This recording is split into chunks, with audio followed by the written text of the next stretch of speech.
Good evening students, this is part 4 of chapter 2 electrostatic potential and capacitance. इससे previous video में हमने study किया था electrostatic potential due to electric dipole at point P, और उसमें फिर दो कंडीशंस हुई थी, एक एक्सियल पॉइंट पे और एक इक्वाटोरियल पॉइंट पे। तो आज हम जो स्टार्ट करने वाले हैं वो टॉपिक है इक्विपोटेंशियल सरफेसेस। तो ये जो टॉपिक है इससे न्यूमेरिकल्स भी कई बार बोर्ड एग्जाम्स में आते हैं और कई बार कुछ कंडीशंस के लिए इक्विपोटेंशियल सरफेस ड्रॉ करने को भी आ जाता है। ठीक है, तो हम पढ़ेंगे आज इक्विपोटेंशियल सरफेस और उसकी कुछ प्रॉपर्टीज़ और फिर कैसे फिगर ड्रॉ करते हैं किसी स्पेशल कंडीशन के लिए इक्विपोटेंशियल सरफेस कैसे ड्रॉ करते हैं वो भी हम स्टडी करेंगे। तो इक्विपोटेंशियल सरफेस क्या होता है? ऐसा सरफेस जिसके सभी पॉइंट्स पे पोटेंशियल की वैल्यू सेम रहती है। ऐसा सरफेस जिसके सभी पॉइंट्स पे पोटेंशियल की वैल्यू सेम रहती है। जैसे अगर मान लो ये कोई सरफेस है, इसके इस पॉइंट पे भी, इस पॉइंट पे भी, इस पॉइंट पे भी, सब पॉइंट्स जितने भी पॉइंट्स हैं इन सब पे अगर पोटेंशियल की वैल्यू सेम होगी, अगर फॉर एग्जांपल 5 वोल्ट है तो हर पॉइंट पे 5 वोल्ट 5 वोल्ट 5 वोल्ट है, तो इस सरफेस को हम कहेंगे इक्विपोटेंशियल सरफेस। इक्विपोटेंशियल सरफेस की जो शेप है वो कैसी भी हो सकती है, वो डिपेंड करेगा सिचुएशन क्या है, किस सिचुएशन में इक्विपोटेंशियल सरफेस ड्रॉ किया गया है वो उस चीज़ पर डिपेंड करेगी। जरूरी नहीं कि हर बार इक्विपोटेंशियल सरफेस इसी शेप का होगा। इसकी डेफिनेशन देखते हैं। That surface at every point of which electric potential is same is called equipotential surface। Okay, ठीक है। अब इसकी प्रॉपर्टी स्टडी करते हैं। डेफिनेशन बहुत कम आती है इसकी प्रॉपर्टीज़ और इसका फिगर ड्रॉ करने को आता है या न्यूमेरिकल्स आते हैं। अब इसकी प्रॉपर्टीज़, फर्स्ट प्रॉपर्टी क्या है? No work is done on moving the test charge from one point to other on equipotential surface. आपको पता है इलेक्ट्रिक फील्ड में अगर कोई चार्ज मूव कराएंगे, हम इलेक्ट्रिक फील्ड में कोई चार्ज को अगर मूव कराएंगे तो वर्क डन करना पड़ेगा, बट इक्विपोटेंशियल सरफेस पे अगर एक पॉइंट से दूसरे पॉइंट तक किसी चार्ज को ले जाते हैं तो कोई वर्क डन नहीं करना पड़ता। ऐसा क्यों होता है? Since W is equal to formula होता है Q इंटू डेल्टा वी, जहाँ पे डेल्टा वी क्या है? Change in potential. अगर Q चार्ज को मूव करा रहे हैं तो कितना वर्क डन करना पड़ेगा? W is equal to Q into delta V. यहाँ पे अगर बात करते हैं चेंज इन पोटेंशियल की, इन केस ऑफ इक्विपोटेंशियल सरफेस, अगर इक्विपोटेंशियल सरफेस में एक पॉइंट से दूसरे पॉइंट पे ले जाओगे, क्योंकि हर पॉइंट पे तो पोटेंशियल सेम रहता है, तो चेंज इन पोटेंशियल कितना आ जाएगा? 0। तो वर्क डन की वैल्यू कितनी आएगी? 0। इस वजह से कई बार पूछ लिया जाता है कि वर्क डन की वैल्यू 0 क्यों होती है एक पॉइंट से दूसरे पॉइंट तक मूव कराने में in case of equipotential surface. तो आप ऐसे एक्सप्लेन कर सकते हैं, since W is equal to Q into delta V होता है और डेल्टा वी की वैल्यू फॉर इक्विपोटेंशियल सरफेस 0 होती है। एंड सेकंड जो कंडीशन है वो या प्रॉपर्टी जो इक्विपोटेंशियल सरफेस में होती है वो दूसरा ये है कि equipotential surface through a point is normal to the electric field at that point.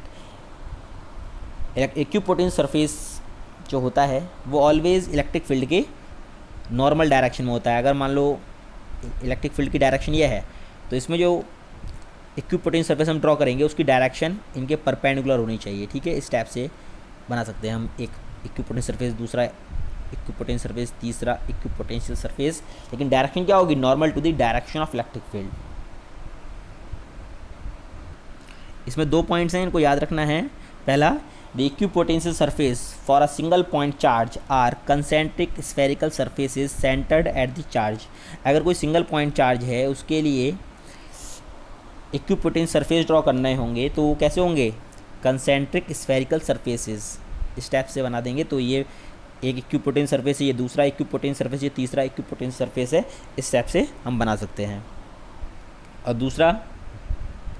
दूसरा पॉइंट नोट करने का है वो ये है कि for a uniform electric field से along x axis the equipotential surface are planes normal to the x axis. अगर electric field uniform electric field है, ठीक है, let's say along x axis, तो इसके लिए अगर इक्विपोटेंशियल सरफेस हम ड्रॉ करेंगे तो क्या होंगे? Normal planes.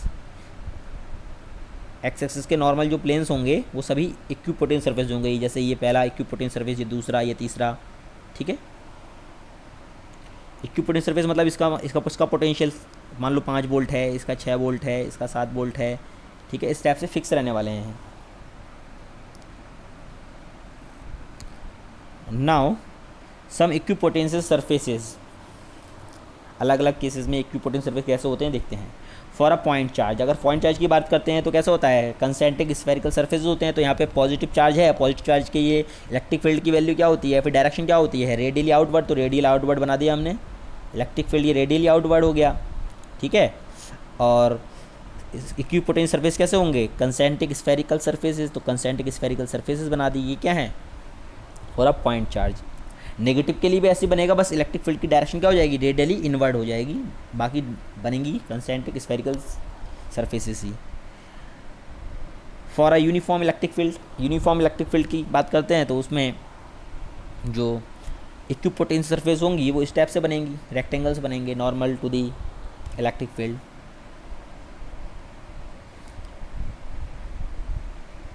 थर्ड जो कंडीशन है वो है for an electric dipole. Electric dipole के लिए कई बार एग्जाम्स में आया हुआ है। तो इलेक्ट्रिक डाइपोल्स में क्या होता है, पॉजिटिव चार्ज भी होता है और नेगेटिव चार्ज भी होता है। तो इसके लिए जो इक्विपोटेंशियल सरफेसेस हम ड्रॉ करेंगे वो कैसी होंगी, कंसेंट्रिक स्फेरिकल सरफेस ना होके, ठीक है, नॉन कंसेंट्रिक कह सकते हो इनको, स्फेरिकल सरफेस होंगी, क्योंकि यहाँ का जो चार्ज है दोनों में ही वो सेंटर पे नहीं है, ठीक है। उसके बाद लास्ट केस जो है, इसमें जो लास्ट केस बनता है इक्विपोटेंशियल सरफेस में ड्रॉ करने को जो आ जाता था एग्जाम में, वो है for two identical positive charges. अगर दो आइडेंटिकल पॉजिटिव चार्जेस हैं उसके लिए इक्विपोटेंशियल सरफेस ड्रॉ करते हैं तो इस टाइप से शेप आती है, ठीक है।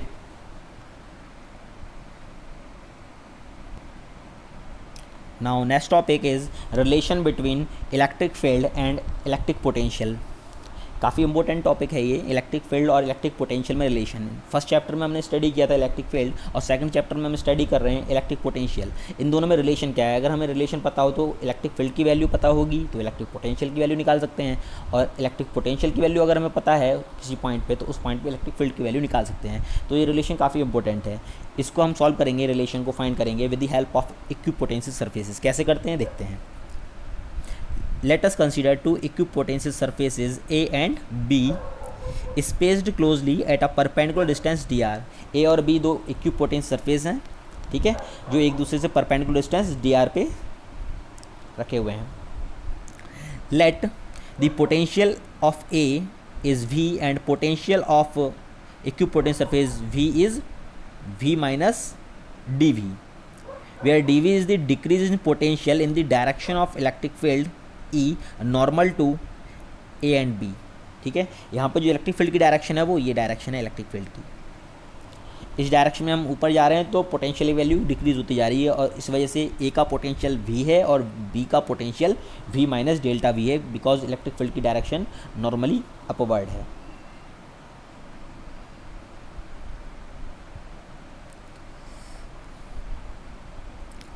A unit positive charge +1 is taken along this perpendicular distance from surface B to surface A against the electric field, so the work done is, कोई पॉजिटिव चार्ज है 1 कूलाम, वो B से A पे आ रहा है अगेंस्ट द इलेक्ट्रिक फील्ड, तो against the electric field आ रहा है तो angle between electric field and displacement is 180 degree, okay 180 degree है। तो ये कितना हो जाएगा, एफ डी आर कॉस 180, और कॉस 180 की वैल्यू कितनी आएगी, -1, तो ये कितना हो जाएगा, ये हो जाएगा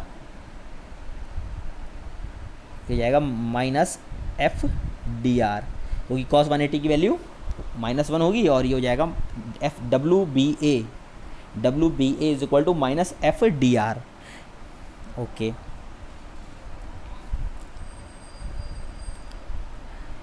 since F is equal to क्या होता है, क्यू ई होता है, क्यू की वैल्यू कितनी है 1, तो ये हो जाएगा एफ इज इक्वल टू ई, तो एफ की जगह पे ई पुट कर देते हैं तो कितना हो जाएगा, ये W B A is equal to minus E D R, okay. इसको इक्वेशन 1 लेट कर लेते हैं, इक्वेशन 1 लेट कर लिया। Since we know that W B A is equal to, formula होता है W B A is equal to क्या होता है, V A minus V B, potential at A minus potential at V, value रख देते हैं तो कितनी आएगी, वी ए की वैल्यू कितनी है, वी, और वी बी की वैल्यू क्या है, V minus D V. Solve करते हैं, वी से वी कैंसिल हो जाएगा तो बचेगा कितना, D V. Put this value of W B A in equation 1, equation 1 में जब पुट करेंगे तो हो जाएगा ये D V is equal to minus E dot D R, therefore E is equal to minus D we upon D R. This is the required relation between electrostatic potential and electric field, E is equal to minus D we upon D R, okay. Here negative sign shows that the direction of electric field E is in the direction of decreasing potential. यहाँ पे जो minus sign है वो ये show करता है कि electric field की डायरेक्शन क्या होती है, पोटेंशियल की डिक्रीजिंग वाली डायरेक्शन में होती है। जिधर पोटेंशियल कम होता जाता है इलेक्ट्रिक फील्ड की डायरेक्शन वही होती है। तो ए टू बी होगी ना कि बी टू ए नहीं होगी डायरेक्शन इलेक्ट्रिक फील्ड की, ए टू बी होगी, क्योंकि डिक्रीज ऊपर को जाके हो रहा है पोटेंशियल। एंड ये पॉइंट याद करना है, the magnitude of electric field is given by the change in magnitude of potential per unit displacement normal to the equipotential surface at the point, this is called potential gradient. ये जो d we upon D r जो term है, d we upon D r जो term है, इसको potential gradient भी कहते हैं। ओके, तो हम ये कह सकते हैं electric field is negative of potential gradient, electric field is negative of potential gradient.